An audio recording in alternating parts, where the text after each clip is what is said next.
কপকটে বলি, আমার মায়ের চেয়ে ভালো রান্না পৃথিবীতে কেউ রাঁধতে পারবে না। আমি যখন আমার মাকে নিজ হাতে মাটিটা দিয়েছি, আমার কাছে মনে হয়েছে আমি আমার ভালোবাসাকে, ভালো লাগাকে নিজ হাতে পুঁতে দিয়েছি। মা ইন্তেকালের 10-11 মাসের হাতটা নামান, 10-11 মাসের অভিজ্ঞতা হলো।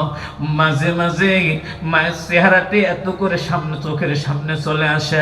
আল্লাহর কসম করে বলতে, মুসলমান, মাঝে মাঝে কলিজাটা পাগল হয়ে যায় একটু কাছে গিয়ে বসার জন্য। সত্যি করে বুঝি নাই যে মা এত বড় সম্পদ। আমার মতো কপাল পোড়া মানুষ যাদের মা আছে, সব ভাইদের দুটো পা ধরে বলি, ভাইরা রে, মা আসলে সম্পদ, এটা মরার আগে তোমরা বুঝবে না, বুঝবে না। শুধু এতটুকু বলি, মা সারাটা জীবন ছেলে মেয়ের সেবা করে। ছেলে মেয়ে যখন বড় হয়, খেয়াল করে দেখবেন, ছেলের ছেলে ছেলের মেয়ে নিয়ে বাকি জীবনটা পার করে দেয়। আপনি আপনার বাচ্চাকে আপনার মায়ের সামনে হাত তুলে দেখিয়েন, আপনাকে বারণ করবেন। বউ শাশুড়ির মধ্যে যতগুলো ঝগড়া হয়, তার মধ্যে অধিকাংশ ঝগড়া হয় নাতি নাতনির গায়ে হাত তোলার জন্য। মা তার বাচ্চাকে মারে, দাদি নানির সহ্য হয় না। আমি আমার ভাইদের দুটো পা ধরে বলবো, যুবকেরা যাদের মা নাই, আমার মতো অসহায়ের দিকে একটা বার তাকায় দেখ।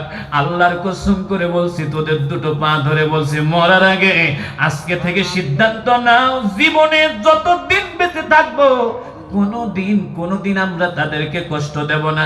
যাদের মা নাই, ওই ভাইগুলো একটু হাতটা তুলে দেন তো আমার মতো করে, যাদের মা নাই। আমি আমার ভাইদের দুটো পায়ে ধরে বলবো, সাধ্য মতো অনেক মানুষ আছেন আমার গ্রুপে যাদের মা নাই। আল্লাহর কসম, গোটা পৃথিবীতে আমাদের আর কোনোদিন ঈদ হবে না। মা হারা সন্তানদের ঈদ হয় না রে মুসলমান। আমি আগে দেখতাম আমার বাবা ঈদের দিন আমার দাদুর কবরে গিয়ে ছোট বাচ্চার মতো কাঁদতো। আমি বলতাম, আব্বা কাঁদেন কি জন্য? তোর বাপ মা যখন মারা যাবে তার আগে তোকে বুঝাতে পারবো না। এবার গত ঈদ যখন গিয়েছে, সত্যি করে বলি, ঈদের নামাজের পর মায়ের কবর থেকে আর আসতে পারি না।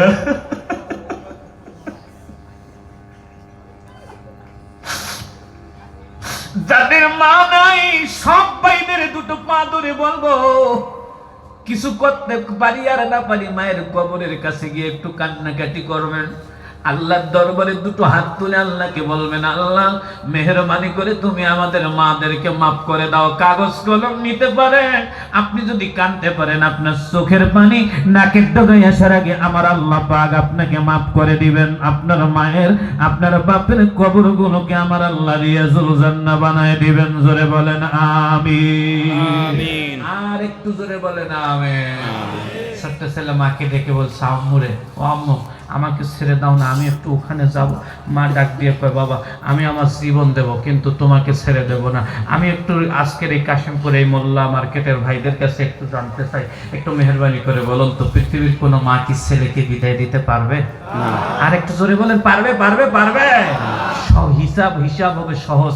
আমি এই জায়গাটাতে আছি, আপনারা বুঝবেন না যে আমি লাইন শুট হয়েছে, আমি আমার জায়গায় আছি ইনশাআল্লাহ। আমার তিনি ভাইরা, মা বলছে না দেব না। ছেলেটা মাকে লোভ দিচ্ছে। মা কয় কি? আমার কপালে একটু আদর করে